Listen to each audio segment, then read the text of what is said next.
Δεν υπάρχει αμφιβολία ότι μιλούμε για επώδυνα μέτρα, αλλά το δίλημμα στο οποίο πια είχε βρεθεί η χώρα ήταν η απόλυτη καταστροφή ή ένας ανηφορικός μακρύς δρόμος. Θα πρέπει να είμαστε προετοιμασμένοι γι' αυτό, να το συνειδητοποιήσει η ελληνική κοινωνία.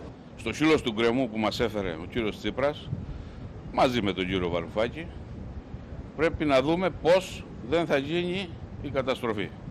Και βεβαίως τα ζητήματα τα πολιτικά ταυτόχρονα πρέπει να αντιμετωπιστούν, γιατί εάν δεν πιστεύεις σε ένα πρόγραμμα, εάν απλώς υπέγραψες τη συμφωνία αλλά δεν την πιστεύεις, τότε δεν μπορείς και να την υλοποιήσεις. Δυστυχώς η κυβέρνηση απέτυχε, ομολογήθηκε και από τον Πρωθυπουργό ότι η διαπραγμάτευση δυστυχώς είχε ένα εκτρό αποτέλεσμα και βέβαια όσον αφορά το άτομό μας ή την επιχείρησή μας μπορεί κανείς να το αποδεχθεί. Όταν όμως αφορά μια ολόκληρη χώρα, νομίζω θα έπρεπε ήδη να δηλώσει παρέτηση. Στη Νέα Δημοκρατία είμαστε απόλυτα συμπαγείς και συνειδητοποιημένοι για το μεγάλο εθνικό έργο και καθήκον που έχουμε.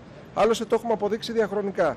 Στα δύσκολα αυτή η παράταξη που λέγεται Νέα Δημοκρατία δίνει πάντα το παρόν και ανταποκρίνεται στα δύσκολα. Θα το κάνουμε για μια ακόμη φορά για το καλό της Ελλάδας. Και με ένα άρθρο, όχι μόνο δεν κατήργησε το μνημόνιο, αλλά φέρνει ένα καινούριο βάρβαρο κατά του ελληνικού λαού. Γι' αυτό ο ελληνικός λαός, συσπηρωμένος, πρέπει να βγει στον δρόμο και να παλέψει τη νέα βαρβαρότητα που έρχεται.